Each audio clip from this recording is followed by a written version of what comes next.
Saya bisa kembali ke tempat ini, bisa berjumpa dengan Bapak dan Ibu sekalian. Pertama-tama saya ucapkan terima kasih buat Pak Gembala ya, yang udah mengundang saya ke tempat ini sekali lagi. Kayaknya ini kedatangan kedua saya ya ke tempat ini untuk berbagi kebenaran firman dengan saudara semuanya. Yang siap katakan amin. Amin. Mungkin kita kenalan sekali lagi ya. Kalau tak kenal maka tak sayang. Apa ada di slide saya? Bisa ditampilkan langsung? Ya, itulah wajah saya. Kenalan, nama saya Andreas Ferianto. Biasa orang panggil saya Andre aja, gitu ya. Nggak pakai Taulani tentunya ya. Andre aja, oke? Yang lebih muda panggil saya Andre boleh, yang lebih muda panggil Kak Andre, Ko Andre, Bang Andre juga boleh, nggak masalah gitu ya. Kalau gitu saya kelahiran tahun berapa? Saya walau wajahnya kata orang kayak 28 begini, tapi saya lahir tahun 81. Yang artinya tahun ini saya 44 tahun. Gitu. Lalu latar belakang pendidikan di Untar S1, Tuhan panggil lebih jauh lagi, S1-nya saya lanjutkan ke teologi ya. Lalu tahun 2020-an saya lanjut lagi S2-nya di teologi di STT Kingdom dan lulus tahun 2022. Nah, sekarang saya menggembalakan penuh waktu di GBI Raja Wali Church Sunter ya. Tadi dari gereja meeting bulanan ya. Lalu saya ke tempat ini langsung ketemu dengan Bapak dan Ibu sekalian. Oke, next sehari-hari sibuk ngapain? Ya sibuknya menggembalakan gereja dengan berbagai macam problematikanya. Karena pekerjaan gembala itu sebenarnya banyak sekali, jadi Bapak Ibu perlu berdoa ya buat gembala Bapak dan Ibu sekalian ya. Oke, kita bisa lanjutkan. Next. Ya, saya aktif lumayan di sosial media, di Instagram kalau Bapak dan Ibu main Instagram, di TikTok juga main, di YouTube juga saya lumayan aktif dan gereja kami kebetulan Tuhan taruh podcast di sana namanya Brave Talk, kalau tahu bisa subscribe ke sana, puji Tuhan. Bisa main-main ke sana untuk melihat berbagai topik yang kita coba bahas, terutama di dunia kekristenan, gitu ya, Bapak dan Ibu sekalian. Terakhir saya berjumpa, dikasih kesempatan berdialog dengan orang yang merasa bahwa Tuhan menciptakan gender itu banyak, gitu ya. Jadi dia mungkin pandangannya berseberangan dengan pandangan Alkitab, gitu ya, tentang gender, dan dia percaya pria dan pria itu nggak masalah kalau jatuh cinta, gitu. Jadi di konten kita taruh, kita banyak berdiskusi. Yang terakhir sedikit membahas yang lagi hot hari-hari ini, yaitu tentang konflik Israel dan Palestina. Ya, jadi kita bahas di sana dengan Ibu Monique Rikers ya. Jadi hopefully dari konten bisa memberkati Bapak dan Ibu sekalian. Itu sedikit banyak perkenalan dari saya. Yang siap dari firman Tuhan bilang amin. Oke, langsung next aja. Hari ini saya pengen ngomong tentang yang namanya kosong. Semua bilang kosong. Bapak dan Ibu tahu nggak? Kenapa saya pilih tema kosong ini? Karena next pada prinsipnya seperti ini. Mujizat terbesar, kalau saya tidak salah ya, bisa di next atau punya clicker. Kalau enggak, saya ketinggalan ya. Ya, bisa di next kan? Ya. Saya percaya mujizat terbesar, salah satu peristiwa terbesar, bukan mujizat lah ya. Salah satu peristiwa terbesar dan merupakan dasar iman Kristen ya di dalam kekristenan adalah pada waktu kita tahu Yesus itu bangkit dari kematian. Amin. Yesus itu bangkit dari kematian. Jadi saya katakan salah satu peristiwa terbesar dalam iman Kristen adalah kita ketemu dengan yang namanya kubur kosong. Kita ketemu dengan yang namanya kubur kosong. Nah, jadinya kita akan belajar sedikit banyak apa sih maksudnya tentang kata kosong ini gitu. Dan mujizat terbesar salah satunya adalah pada saat kita berjumpa dengan kubur kosong. Dan saya yakin dan percaya pada prinsipnya adalah, bisa di next-kan saja, pada prinsipnya adalah pada waktu kita mau melihat sesuatu terjadi di dalam kehidupan kita, pada prinsipnya adalah kita harus ada momen kosongnya tuh. Kita harus ada momen kosongnya. Tapi kalau kita ngomongin kosong ya, bukan berarti kayak di gambar berikut ini, kayak piring kosong. Bukan dong, bukan piring kosong dong. Bapak dan Ibu pernah nggak sih ngomong-ngomong punya makanan favorit misalkan gitu ya, bawa pulang ke rumah, terus Bapak dan Ibu sayang-sayang, udah belinya jauh, susah, ya kan, kita doyan, kita bawa pulang ke rumah, kita taruh di meja, kita pikir kita capek, kita mandi dulu, begitu keluar kamar mandi, tiba-tiba piringnya kosong. Kesel gak sih? Lumayan kesel ya, apalagi itu makanan favorit kita. Ada yang makan rupa-rupanya. Kita nggak ngomongin piring kosong, next kita juga nggak ngomongin gelas kosong sama konsepnya.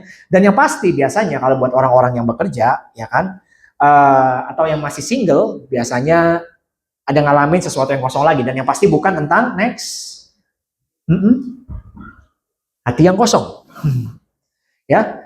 Atau buat orang yang bekerja gitu ya, karena saya ngomongin hati yang kosong, ya bisa, karena banyak yang masih belum punya pasangan, kadang-kadang tanggal boleh berganti, kalau ke undangan suka ditanyain juga, kapan datang sama pasangannya, mana pacarnya, kok belum punya gandengan, dan sebagainya gitu ya. Jadi ada hati yang kosong. Atau yang pasti bukan ngomongin tentang gambar berikut ini. Dompet yang kosong. Biasanya katanya ada penyakit ya, tiap tanggal tua katanya asam lambung naik katanya. Kenapa? Karena dompetnya kosong. Jadi yang pasti kalau ngomongin kosong, saya nggak bakal ngomong tentang gelas kosong, piring kosong, hati kosong, atau konsep kosong yang kayak gitulah yang saya maksudkan gitu ya. Karena prinsip yang saya mau seberangkan pada sore hari ini adalah seperti berikut ini, seperti tadi saya katakan, bahwa momen kebesaran Tuhan terjadi pada saat ada momen kosong. Bisa di next kan? Momen kebesaran Tuhan terjadi pada saat ada momen kosong. Sebelum karya Tuhan menjadi nyata, selalu diperlukan ada yang namanya momen kosong. Nanti kita akan lihat beberapa ayat Alkitab, kita akan melihat lebih jauh dalam prinsip ini. Di Kejadian 1 ayat 2, bisa ditampilkan ayatnya ada ya. Kejadian 1 ayat 1 sampai 2. Ini ceritanya Tuhan menciptakan langit dan bumi. Ya, pada mulanya Allah menciptakan langit dan bumi. Bumi belum berbentuk dan kosong. Gelap gulita menutupi samudera raya dan roh Allah melayang-layang di atas permukaan bumi. Jadi sebelum bumi semua ada, dimulai dari kata kosong. Lalu kita lanjut lagi ke perjanjian lama, ada cerita janda di Sarfat, 2 raja-raja. Next, raja-raja 4 ayat berapa di situ saya taruh? Ayat 1 ya. Kita bisa baca di situ Bapak Ibu sekalian, salah seorang dari istri-istri para nabi mengadukan halnya kepada Elisa sambil berseru, "Hambamu suamiku sudah mati. Dan engkau ini tahu bahwa hambamu itu takut akan Tuhan. Tetapi sekarang penagih hutang sudah datang untuk mengambil kedua orang anakku menjadi budaknya." Next. Lalu jawab Elisa kepadanya, "Apakah yang dapat kuperbuat bagimu? Beritahukanlah kepadaku apa yang kau punya di rumah." Berkatalah perempuan itu, "Hambamu tidak punya sesuatu apapun di rumah kecuali sebuah buli-buli berisi minyak." Saya rasa kita semua tahu cerita ini. Dari ayat yang pertama kita tahu bahwa ada seorang dari istri para nabi mengadukan halnya kepada Elisa sambil bilang, hambamu suamiku ini udah mati. Dan kamu ini tahu hambamu suamiku itu takut akan Tuhan. Tapi sekarang penagih utang udah datang dan mengambil kedua orang anak kami untuk menjadi budaknya. Dari sini kita sedikit tahu bahwa siapa bilang orang yang melayani Tuhan gak kena masalah. Orang yang melayani Tuhan pun, bahkan yang melayani sebagai nabi, kalau di sini pun kena masalah. Kayaknya sepanjang kita hidup, kita nggak bakal lepas dari yang namanya masalah. Nggak percaya? Badannya kurus, masalah nggak? Masalah. Kegemukan? Masalah. Punya pacar? Masalah. Nggak punya pacar? Masalah juga. Menikah? Jawabnya takut, ya.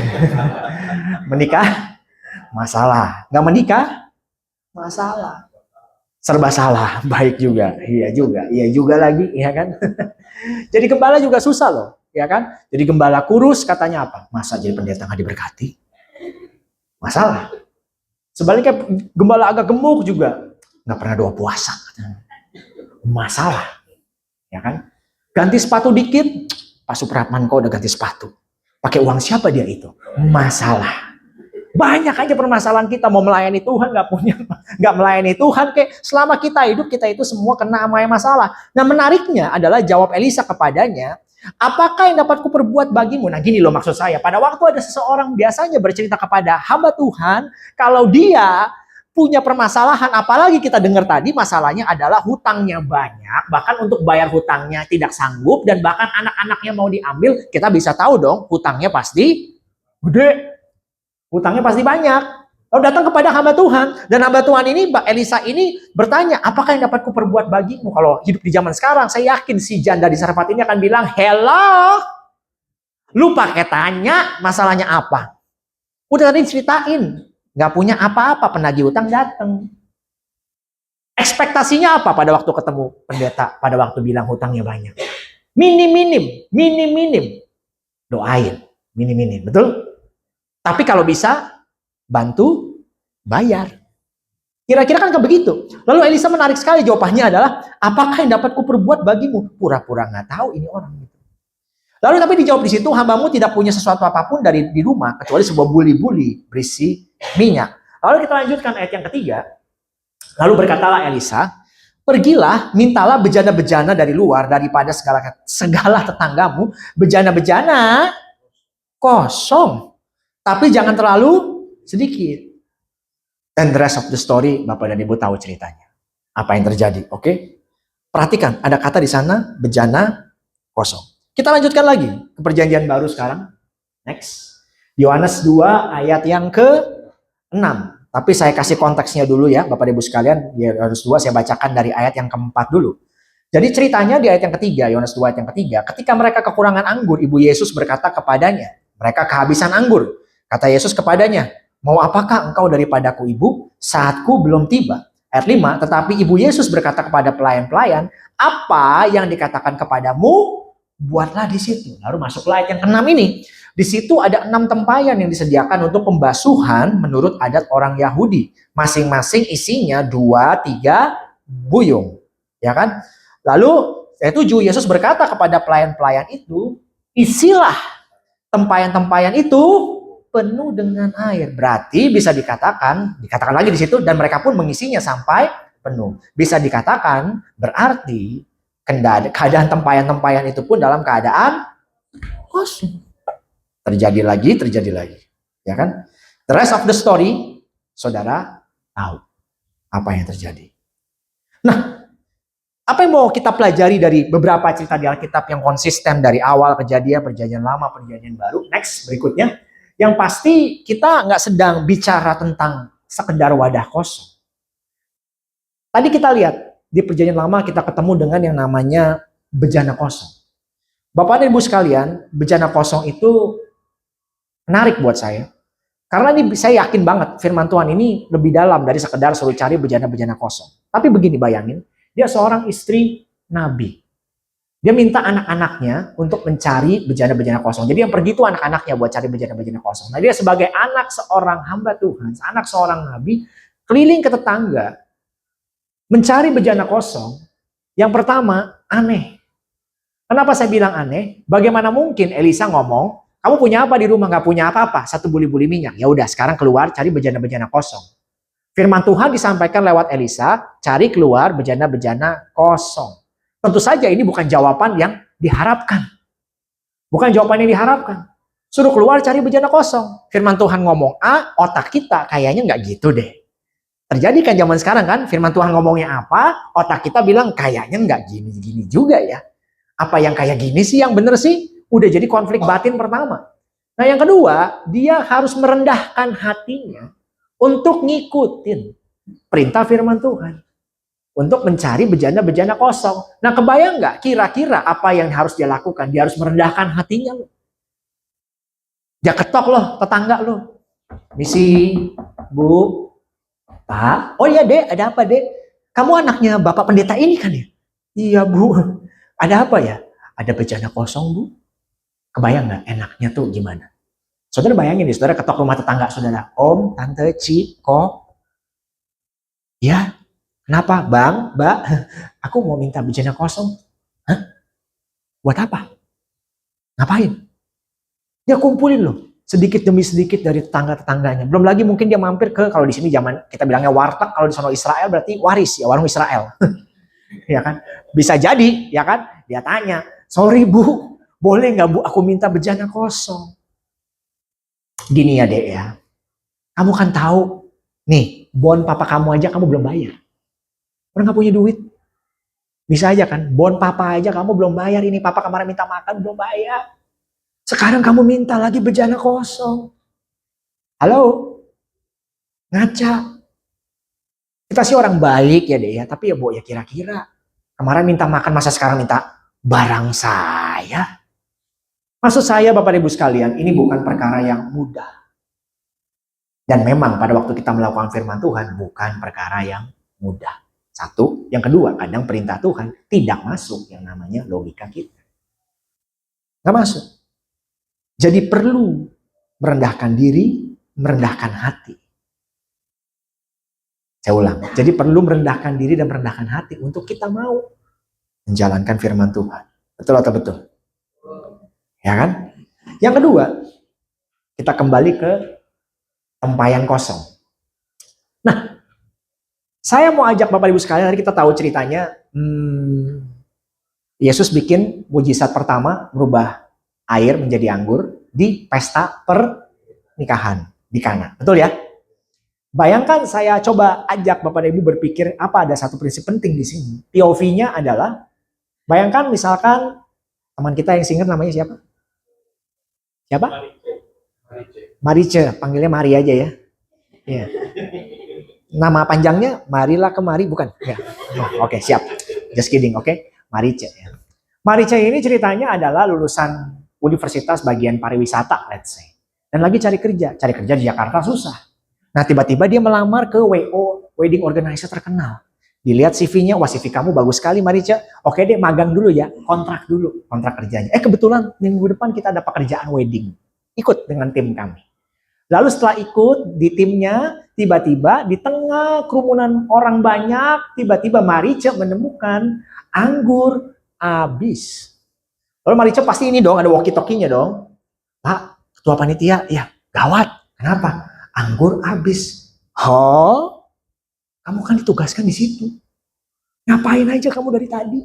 Kok bisa-bisanya anggur habis? Bagaimana ini? Iya kan? Aduh, gimana Pak ya? Tapi habis ini Pak. Terus tiba-tiba ada orang dari antah berantah, ibu-ibu kepo zaman sekarang. Tahu ibu-ibu kepo? Ibaratnya kalau lagi bertetangga gitu, dan dengar keluarga ribut, dia kan lagi nyapu, nyapunya geser tuh dia tuh. Ngapain? Ribut apa itu? Ribut apa sih? Oh, lagi habis anggur. Ibu-ibu nggak dikenal. Kalau kita baca di sini cerita Alkitab, Maria kita tahu. Tapi orang di zaman itu emang siapa lu? Nggak tahu. Maria tiba-tiba ngomong, anggurnya habis ya. Udah, nanti kalau anak ini ngomong apa, ikutin aja. Kan gitu konteksnya. Nggak dikenal, tiba-tiba dicolek. Kalau nanti ada apa-apa, ini habis. Anakku nih ikutin ngomong apa, ikutin aja. Kalau si Marica jadi orang waras di situ. Satu, ibu kepo, ya kan? Yang kedua, anak ibu siapa? Lalu ya udahlah, dia coba pikirkan mungkin ada benernya. Perintahnya adalah, oke, isilah tempayan, tempat tradisi orang Yahudi yang kosong jadi penuh. Sebentar, di situ ada kata yang menarik. Tempayan menurut tradisi orang Yahudi. Saya pernah pergi ke sana, saya lihat tempayannya bukan gimana ya? Itu tempayan untuk tempat pembasuhan kaki. Tempat pembasuhan kaki. Ibarat catering zaman sekarang, bayangkan baskom cucian yang hitam ini nih. Kalau kita ke pantry ke belakang, kalau catering, pantry ke belakang tempatnya piring kotor, makanan sisa, kan ditaruh di baskom begini. Kira-kira bayangin aja itu dah, kalau nggak kebayang. Nah, disuruh katakan, isilah baskom cucian ini dengan air, katanya gitu. Lalu bawa, yang menarik kata firman Tuhan, ayat yang, Bapak Ibu baca sendiri. Ya. Lalu kata Yesus kepada mereka, sekarang cedoklah dan bawalah kepada pemimpin pesta. Nah bayangin nggak, dia ambil baskom ini penuh, permisi, gini loh, bawa baskom ini melintas di antara tamu-tamu pernikahan. Sopan nggak sih zaman sekarang? Oh, kita tarik ke analogi zaman sekarang ya, kayak gitu kan, bawa tuh baskom-baskom, misi, air panas, misi lewat. Itu bukan satu pemandangan yang mudah. Lagi-lagi terjadi pola yang sama. Perintahnya nggak masuk akal. Perintahnya kayak tabrakan dengan apa yang ada di hati saya, nggak masuk akal dan tabrakan di hati saya, ya kan? Yang berikutnya terjadi pergumulan total itu, gue turutin nggak ya? Ikutin nggak ya? Nurutin nggak ya? Ikutin nggak ya? Tapi akhirnya putusin ikutin juga. Lalu perintah yang paling kocak adalah sekarang cedoklah dan bawalah kepada pemimpin pesta. Bayangin dia si Marica angkat, Pak, aku punya solusinya. Apa itu Marica? Ini dia Pak. Angkat. Lalu dia taruh depan pemimpin pesta. Kisah, bikin malu, jangan di situ. Ya, Pak, Bapak cari anggur kan? Iya. Minum nih Pak. Bukan saya yang cerita. Firman Tuhan yang ngomong sendiri. Cedoklah dan bawalah kepada pemimpin pesta. Mungkin si pemimpin pesta kalau di zaman sekarang, Marica, kemarin saya lihat CV kamu kan bagus ya. Situ waras apa gimana? Kok suruh saya minum dari air kobokan begini? Istilahnya kan begitu. Enggak Pak, Bapak harus minum. Yakin lagi minum Pak. Sampai akhirnya hal itu terjadi. The rest of the story, sisa dari cerita kita tahu semua. Betul atau betul? Jadi ini menarik sekali. Jadi apa yang saya mau maksudkan di sini? Next, bayangkan Bapak Ibu sekalian. Lanjut. Jadi yang pasti makna kosong bukan wadah kosong. Jadi ada pesan Tuhan loh di situ loh. Yang pertama, pada waktu kita berjumpa dengan kebenaran firman Tuhan, ego kita nggak boleh laku. harus dibuang. Yang kedua, pada waktu mengikuti firman Tuhan harus mati daging.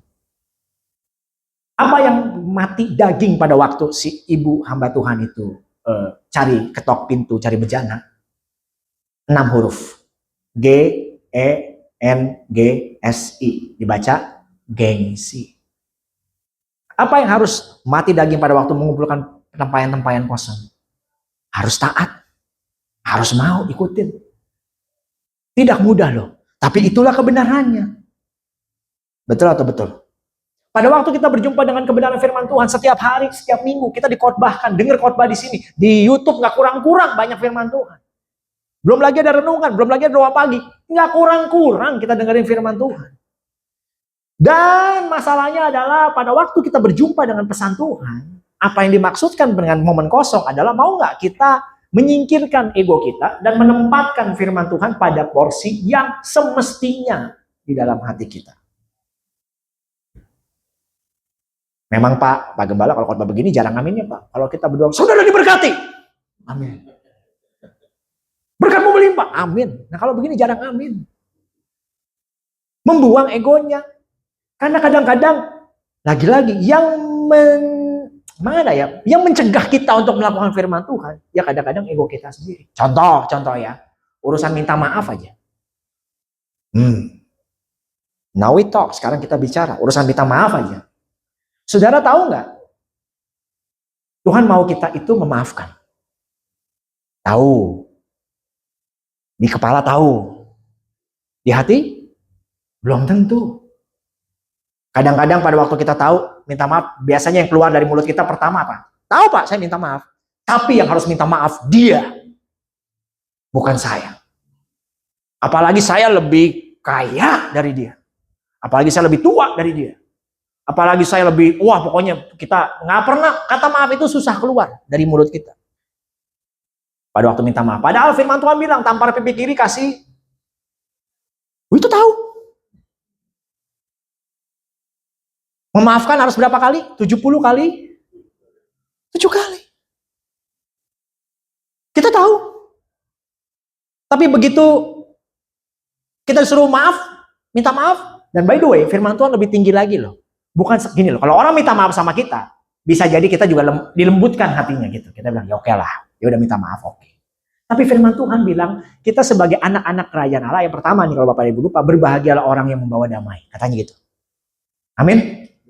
Kita mau bawa damai, konsep firman Tuhan. Yang kedua, firman Tuhan bilang, kalau kamu mau melayani, kamu teringat akan masalahmu dengan saudaramu, letakkan dulu korban persembahan, korban bakaranmu, selesaikan dulu urusan dengan saudaramu.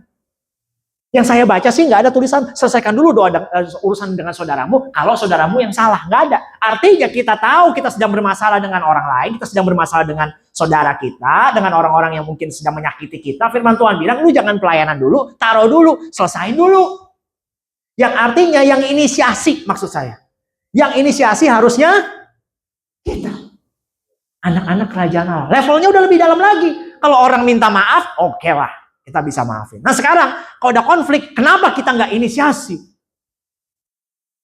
So, aku pengen ngomong dong. Iya kenapa? Daripada hubungan kita rasanya nggak enak ya, kita kan keluarga. Yuk kita ngomong yuk, aku tuh ada rasa sakit loh gini-gini. Tapi aku coba ngerti ya sudut pandang kamu bagaimana. Kalau ada omonganku yang menyakiti kamu pun, oke, let's talk, I'm sorry. Aku nih anak-anak kerajaan Allah, aku gak mau lah. Harusnya kan gitu. Tapi yang terjadi kadang-kadang apa? Gengsinya gede banget. Kita lebih suka lihat hubungan hancur daripada berani ngomong urusan atau memperbaiki hubungan yang baik begini. Kita lebih suka keluarga berantakan daripada kita minta maaf dan sebagainya. Kita lebih suka hal-hal yang lebih gawat dibanding kita mau memulai inisiasi, mendamaikan situasi yang ada di sekitar kita. Berlaku di mana-mana. Yang mengerti katakan amin. Saya tahu pola pikir berikutnya lagi adalah Bapak pendeta ngomong gampang. Bapak tahu nggak Pak? Yang disakiti itu saya Pak. Bapak tahu kan? Rasa sakitnya tuh Pak. Sakit. Pak. Sakit loh Pak. Sakit sekali Pak. Saya pernah ya. Karena saya masih, gereja kami banyak generasi muda. Dalam beberapa kali konseling, kadang-kadang ada orang yang seorang pasangan yang udah berhubungan serius dengan pacarnya, tiba-tiba ditinggal pergi dari pacarnya. Itu linglung loh langsung loh. Kayak orang kehilangan pegangan hidup gitu. Begitu ngobrol, diajak makan, mukanya lucu. Mau makan apa kamu? Hoi, yuk makan yuk. Begitu diajak tempat makan, ya tunjuk dia mau makan apa deh. Apaan itu banyak menunya? Yang mana? Gitu. Jadi lucu. Dengerinnya lagu-lagu galau. Katakanlah sekarang, kalau kau tak bahagia. Aku punya ragamu, tapi tidak hatimu. Wah, lagu-lagu galau zaman sekarang. Ya kan? Dan seterusnya. Begitu saya ngomong, udahlah. Berarti berita bagus. Saya tahu kamu sedih ya, tapi ayo dong. Udah berapa lama kamu begini? Ngomong sembarangan. Ini rasanya nih sakit, tahu gak? Iya, setahu saya kalau saya menggenggam sesuatu yang menyakitkan, bukankah harus cepat-cepat saya lepaskan? Ya gak sih? Kalau saya menggenggam sesuatu menyakitkan, bukankah cepat-cepat saya harus lepaskan? Firman Tuhan juga bilang begitu, maafkan, lepaskan pengampunan. Bener gak sih? Ini kan sama aja ya, kayak kita lagi main ayunan gitu. Enak-enak, kita baru mau duduk ayunan, kita tahu, aduh aku mau main ayunan nih. Oh itu ayunannya bagus ya. Nah begitu duduk, maaf nih, tiba-tiba ada paku segini kita dudukin, celup. Apa yang terjadi kira-kira Bapak dan Ibu sekalian? Kalau kita dudukin paku sebagai orang yang waras. Kalau kita dudukin paku kan harusnya kan, wow, buang, gitu dong. Ada nggak orang yang dudukin paku, cus, aduh enak sekali, mainkan lagi, main, lebih sungguh lagi, main, begitu pulang, asik, sakit ya, tapi kok, udahlah biarin aja di situ. Lama kelamaan udah nancep di sini, kita mulai ngaca, kok mulai hitam ya? Gawat nih. Kita ke dokter. Pak dokter. Gak seneng gitu sih. Pasti sedih dong ya kan. Pak, tolong Pak. Kenapa? Ini Pak, Bapak lihat muka saya Pak. Nih, ya ampun. Pak, Bu. Paku itu. Pak, ini tidak bisa tidak Pak. Bu, gak bisa tidak Bu. Ini harus segera dicabut Bu. Karena ini menyakitkan loh Bu buat Ibu Bu. Apa kita ngomong sama dokter? Dokter, dokter, dokter, dokter, dokter. Lu ngomong gampang. Lu ngomong gampang dok. Yang tahu sakitnya gua yang tahu sakitnya dok. Jangan ngomong sembarangan. Iya Pak. Ngomong terlalu gampang gitu dok ya. Dokter nggak tahu rasa sakit yang aku rasakan ini. Dokternya mungkin nggak jadi cek pakunya, yang dicek otaknya, bukan pakunya. Ketawa ya kita ya. Tapi nyatanya dalam kehidupan sehari-hari, firman Tuhan ngomong jelas. Lagi-lagi egonya tinggi banget. Coba dipikir-pikir deh, berapa banyak hubungan yang tidak semestinya tensionnya kenceng banget. Yang tidak semestinya ribut, tidak semestinya kacau. Kalau kita izinkan firman Tuhan itu pada tempatnya. Buang ego, buang daging. Saya ngerti kok. Saya waktu ribut-ribut juga, aduh banyak macam Bapak Ibu sekalian. Ribut-ribut rumah tangga, saya juga udah menikah kurang lebih 13 tahun hampir. 12 tahun menikahan saya. Waktu masuk pernikahan juga sama, ribut gara-gara duit lah, bangkrut, utangnya banyak dan sebagainya. Wah, itu ribut sama istri, dia cek, saya cek. Ya kan? Saling menyalahkan dan lain-lain. Lalu kita ketemu mentor kita, di konseling. Apapun yang terjadi, pasangan suami istri harus sayang-sayangan ya. Itu kunci pemulihan. Sungguh alangkah baiknya, sungguh alangkah eloknya jika kita semua hidup rukun bersama. Kesanalah berkat akan diperintahkan. Andre, pulang. Ini saya belum menggembalakan ya, baru masih mau pernikahan. Andre, pulang. Kamu tumpang tangan sama istri kamu. Baik kak, dalam mulut baik, dalam hati gila kali. Istri, doakan suamimu yang walaupun waktu mudanya keputusan finansialnya banyak kekeliruannya. Kamu mulai doakan suamiku yang baik dan ganteng ini, Tuhan tolong. Pakai dia sehingga lewat tangannya akan ada berkat rumah tangga Tuhan. Doain dia ya. Sampai rumah kita coba praktek dong, udah berantem dong. Saya tunggu istri saya tidur. Saya tumpang tangan. Terus dia mau melek, mau berdoa ya? Mau berdoa sih begitu. Tumpang tangan di kepala istri saya. Tuhan Yesus, berkati istriku Tuhan yang cantik dan luar biasa ini. Pakai dia luar biasa Tuhan. Ucapannya jadi berkat dalam hati. Ucapannya jadi berkat. Sabar dalam nama Yesus. Dia juga doain saya, Tuhan berkati suamiku Tuhan. Nanti tanya dia sendiri kalau ketemu, berkesempatan ketemu. Berkati suamiku Tuhan, yang kadang-kadang Tuhan keputusan keuangannya salah Tuhan, tapi Tuhan bisa pulihkan. Pakai tangannya Tuhan, biar dia bisa cari berkat buat keluarga kami. Oh, biar ada orang yang baik ini Tuhan gak ceroboh lagi. Sama. Tapi ya, banyak cerita saya sebenarnya dalam kehidupan saya. Tapi karena waktu tinggal sekitar 15-an menit lagi, terlalu banyak. Tapi bukankah ini yang terjadi dalam kehidupan kita? Bisa next. Jadi kalau kita ngerti firman Tuhan seperti begini, sekarang saya mau tanya Bapak dan Ibu sekalian. Pandangan tentang Tuhan akan menentukan bagaimana saudara dan saya melihat kehidupan, atau pandangan saudara tentang kehidupan menentukan pandangan saudara tentang Tuhan. Coba dicerna dulu. Pandangan tentang Tuhan akan menentukan bagaimana saudara melihat kehidupan, atau pandangan saudara tentang kehidupan akan menentukan pandangan saudara tentang Tuhan. Yang mana yang benar, yang atas atau yang bawah? Pasti kita tahu yang atas. Justru harusnya pandangan kita tentang Tuhan harusnya menentukan bagaimana kita bersikap, bagaimana kita menilai sesuatu. Amin atau amin? Amin. Ya kan? Jadi jawaban akan pernyataan ini yang tepat akan sangat menentukan bagaimana respon terhadap kehidupan kita. Dalam banyak hal kok Tuhan bisa pulihkan kita. Saya yakin dan percaya Tuhan itu memulihkan kehidupan kita. Itu semudah. Tapi dengerin baik-baik. Tuhan itu lebih tertarik mengubah hati saudara dulu daripada mengubah keadaan saudara. Tapi kepentingan saudara kan yang penting keadaannya berubah. Hati gua mah gak mau berubah. Oh enggak. Yang lebih penting buat Tuhan adalah hati saudara. Kalau hati saudara berubah, keadaanmu berubah, maka semuanya akan baik-baik saja. Tapi kalau Tuhan mengubah keadaanmu tanpa hatimu berubah, masalah itu buat Tuhan. Karena akan ngulang lagi. Itu mah sama kayak jebakan tikus, mau kena jebak terus. Padahal yang perlu dibereskan adalah hati saudara dulu. Saudara mau lihat gak? Lagi-lagi, pemulihan, apa yang Tuhan mau kerjakan dalam hidup saudara terjadi. Diperlukan momen kosong. Itu loh maksudnya saya. Mengosongkan. Apa yang selama ini kita percaya.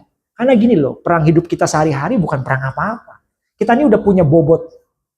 Punya pemikiran. Punya ide sendiri. Yang jujur kadang-kadang tabrakan dengan firman Tuhan. Pasti dong. Dan kita perlu adjust kan. Harusnya firman Tuhan dong yang pada tempatnya. Bener gak sih? Kita hidupin harusnya. Baru sesuatu bisa terjadi. Itu yang saya percaya. Di cerita kehidupan saya cerita tadi kan sedikit lah. Soal keluarga kami punya masalah finansial. Begitu ini semua urutannya dirubah. Kita taruh firman Tuhan pada porsinya. Kita saling mengasihi, saling memaafkan. Saya buang gengsi saya. Saya coba belajar cerita kepada keluarga saya. Karena saya tutup-tutupin punya utang banyak Pak, Bu. Baik kepada mama saya pribadi ataupun kepada mertua saya. Tapi Tuhan ngomong kenceng. Ngomong. Bahkan saya saking gak punya duitnya sampai berubah. Sampai narik Grab mobil. Itu bukan pekerjaan memalukan. Enggak, saya gak bilang itu pekerjaan memalukan. Tapi buat saya, malu saya. Karena saya terkenal dulu punya bisnis. Tiba-tiba bangkrut, tiba-tiba narik. Belum lagi kalau saya misalkan narik, yang naik adalah orang yang kenal saya. Sempat lagi sekali, malu. Kok Andre sekarang narik Grab? Iya. Bukan masalah, sekali lagi ya, saya nggak ngomong begini bilang profesi itu salah. Ngerti maksud saya Bapak Ibu sekalian? Enggak, itu terhormat kok. But, dalam konteks saya tuh harus buang gengsi saya. Itu tuh, buang gengsi saya. Cerita kepada orang tua saya, Ma, sebenarnya Andre tuh punya utang gini-gini, Ma. Jadi ya nggak bisa ikut liburan keluarga gini-gini. Mama saya nangis dengernya. Nah, kamu selama ini kenapa nggak cerita? Malu, Ma. Malu, Pak. Jadi kamu nggak punya, Ma, sekarang. Minus. Istri kamu gimana? Makan apa dia? Ya, dipas-pasin. Cerita ke orang tua sendiri, satu babak. Cerita ke mertua, ayo. Saya tahan, Tuhan dorong saya, suruh cerita ke mertua saya. Ya ampun Tuhan, sekarang ngomong sama mertua lagi, ya udah dah, kita mau ngomong. Ada apa, Dre?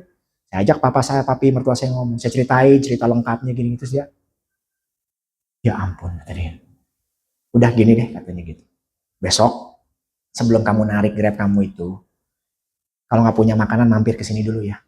Udah, Mei, masakin dia Mei besok Mei. Biar dia nggak keluar ongkos makan. Kita perlu bantu dia. Aduh, puji Tuhan. Semakin terbuka, ternyata orang-orang yang saya tutup-tutupin tidak merendahkan saya, malah makin sayang sama saya. Terus selama ini narasi yang ada di kepala saya dan ada yang di hati saya tuh siapa yang ngomong? Kamu cerita kamu akan malu, kamu cerita kamu akan direndahkan, kamu cerita kamu akan dilihat rendah. Setan itu yang ngomong. Kalau tau gitu mah dari dulu aja gue ngomong.